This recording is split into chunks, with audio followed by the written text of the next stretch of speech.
आठवां प्रश्न इनके लिए है। आठवां प्रश्न अर्थात 40 रुपए ने 4 मिनट लेके कम से कम यहाँ से जाएंगे। अर्थव्यवस्था को वर्गीकृत किया जा सकता है। अर्थव्यवस्था को वर्गीकृत किया जा सकता है समाजवादी के रूप में, पूंजीवादी के रूप में, मिश्रित के रूप में, डी इनमें से कोई नहीं।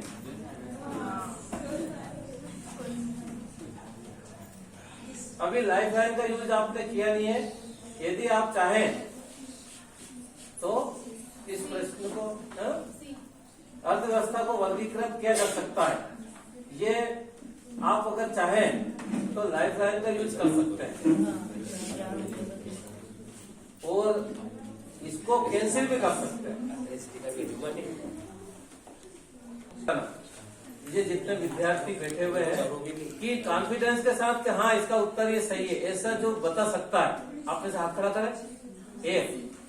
एक विद्यार्थी, दो विद्यार्थी जो बता सकते हैं। सी करते हैं, ठीक है, फाइनल लाभ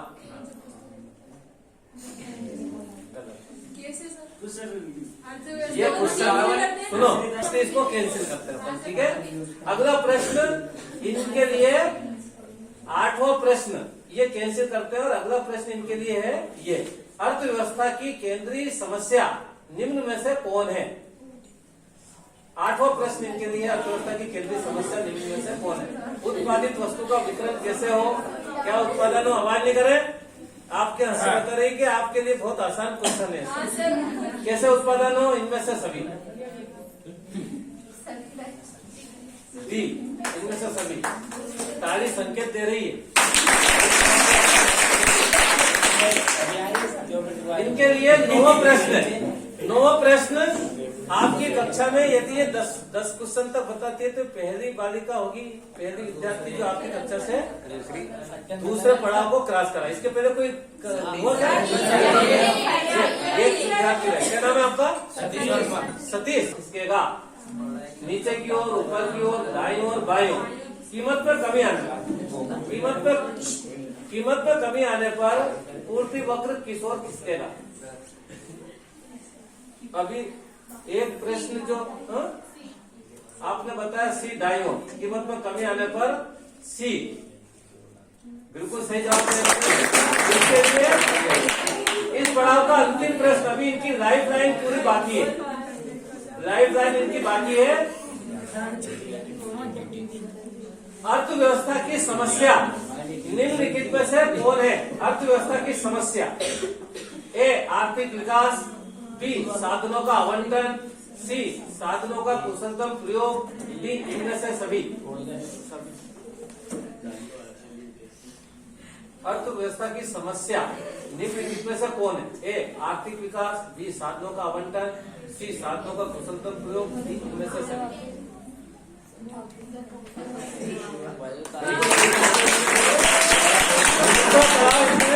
पार कर दिया। तीसरे पड़ाव में अब इनका कम से कम 100 रुपए का पुरस्कार इनका दे। इसमें एक ऑप्शन कल भी मैंने बताया था कि 100 रुपए में 5 रीड, एक डिक्शनरी या फिर एक जो फाइल है 135 रुपए की, इन दोनों में से कोई भी ले सकते हैं। अब ये जो तीसरे पड़ाव का इनका पहला प्रश्न है, यदि ये 11वां प्रश्न का जवाब अगर देते हैं तो इनको ये दोनों ही पुरस्कार मिल जाएंगे, यानी डिक्शनरी भी मिलेगी, 5 रीड भी मिलेगी और एक फाइल भी मिलेगी 11वें प्रश्न का जवाब देने पे। तीसरे पड़ाव का इनका पहला प्रश्न ये है, भुगतान शेष के अंतर्गत निम्नलिखित में कौन सी मदें सम्मिलित होती है। थोड़ा कठिन है। भुगतान शेष, 2 प्रकार के शेष, व्यापार शेष, भुगतान शेष, इसके अंदर कौन सी मदें सम्मिलित होती है। दृश्य मदें, अदृश्य मदें, पूंजी अंतरण, इनमें से सभी।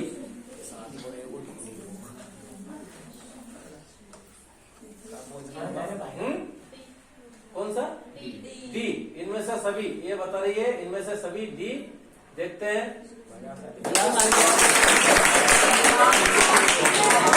ये 11वें नंबर का क्वेश्चन बताया हमने। अब इनके लिए 12वें नंबर का प्रश्न है। 12 300 रुपया का इनका पुरस्कार है। 135 रुपए की फाइल की जगह अब इनको 235 रुपए की फाइल और बाकी जो सामग्री है वो भी इनको प्राप्त होगी। अगला क्वेश्चन इनके लिए है, आवाज नहीं करे कोई भी। केन्स का रोजगार सिद्धांत। पायल विश्वकर्मा बहुत अच्छे से गेम को आगे खेल रही है पढ़ाई के साथ साथ। केन्स का रोजगार सिद्धांत, आवाज नहीं करे। केन्स का रोजगार सिद्धांत निम्नलिखित से किस पर निर्भर है? ए प्रभावपूर्ण मांग पर, बी पूर्ति पर, सी इनमें से कोई नहीं, डी उत्पादन क्षमता। ये प्रश्न बड़ा आसान है। केन्स का रोजगार सिद्धांत ये कक्षा में भी आपको पढ़ाया है। अभी आपके पास लाइफ लाइन सारी है। यदि आपको लगता है कि मैं कंफर्म नहीं हूँ, क्योंकि अब जैसे जैसे आप कौन से नंबर पे पहुंचे आप अभी 12वां प्रश्न आपके लिए, 12वां प्रश्न आपके लिए है। तो मैं चाहता हूँ कि ये आप सही जवाब दें और लाइफ लाइन का भी यूज आप कर सकते हैं। केस का रोजगार सिद्धांत निम्नलिखित से किस पर निर्भर है? आपकी सारी लाइफ लाइन बची है 12, 13, 14, 15, तो तीनों लाइफ लाइन का भी यूज कर सकते हैं। कंफर्म करें, आप आगे तक बढ़े। देखते हैं, पहला प्रश्न था, दूसरा बिल्कुल लाइफ लाइन का उपयोग नहीं किया।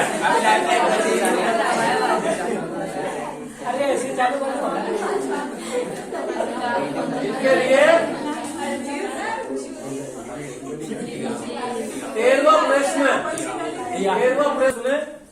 13वां प्रश्न 400 रुपए का पुरस्कार है। इनका जो एक सामान्य ज्ञान की जो पुस्तक है, इनका लक्ष्य है पुलिस में भर्ती होना, तो सामान्य ज्ञान की पुस्तक इनके लिए बहुत मदद करेगी। फाइल के साथ साथ ये भी इनको प्राप्त होगी। तो मैं चाहता हूँ कि ये पुरस्कार प्राप्त करें। केन्स के सिद्धांत का भी लाइफ लाइन है।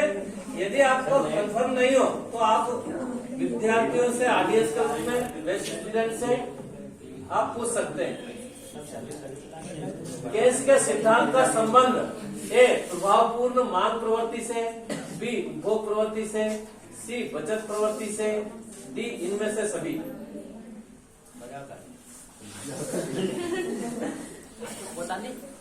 लाइफ लाइन का यूज भी कर सकते हैं। ऑडियंस है, बेस्ट स्टूडेंट है, बी। एक बार वो सोच लें।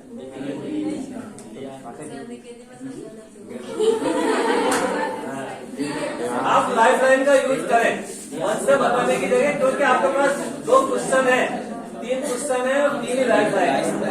मैं चाहता हूँ कि यदि ये इनसे संबंधी है, कोई भी विद्यार्थी जब इस स्तर तक अगर पहुंचता है और उसके पास में यदि ऑप्शन है तो उसको लाइफ लाइन का उपयोग करना चाहिए। यदि कंफ्यूजन हो और एकदम पक्का हो कि हाँ बिल्कुल ये सही है, तो फिर वो बिना सोचे समझे आंसर बता देते। तो ऑडियंस से पूछ सकते हैं, बेस्ट स्टूडेंट में से पूछ सकते हैं। और बताइए आप में से भी करते था, ठीक है, भी आप करते। अब ये क्वेश्चन यदि गलत हो गया तो आप 100 रुपये का इनाम चले जाए। आवाज नहीं करा, लाइफ लाइन है, लाइफ लाइन का यूज करना चाहिए। एक मिनट, मेरी बात आप समझे। यदि ये बता रही है कि बी उपभोग प्रवृत्ति सही है, यदि आप सब लोग भी यदि इस पे हाथ खड़ा करेंगे तो अपन लाभ कर देंगे। किंतु यदि मान लो आप में से जिसको याद है कि ये क्वेश्चन गलत है, दूसरा सही है, तो उस पर हाथ खड़ा करेंगे, उसके आधार पर भी डिसीजन हो सकता है। ठीक है, हो सकता है ये भी सही हो, किंतु लाइफ लाइन का यूज करना चाहिए।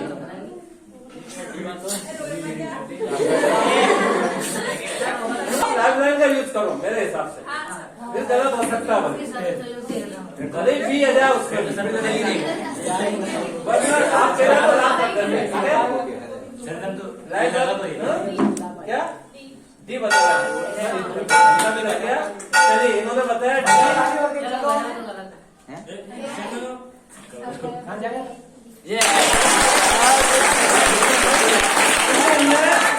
इनने लाइफ लाइन का यूज नहीं करा। ये 13वें नंबर के क्वेश्चन पे पहुंचे, 14वें नंबर के क्वेश्चन पे ये क्विट भी कर सकते हैं यदि मान लो इनको लगता है कि ये प्रश्न गलत है। इनका अगला प्रश्न है उत्पादन संभावना वक्र। उत्पादन संभावना वक्र का ढाल होता है ए ऋणात्मक, बी धनात्मक, सी ऊपर से बाएं, डी इनमें से कोई नहीं। अभी भी आपकी लाइफ लाइन बची, आपने अभी तक लाइफ लाइन का यूज नहीं किया। आप चाहे तो लाइफ लाइन का यूज कर सकते हो। याद है सर दोनों पूरी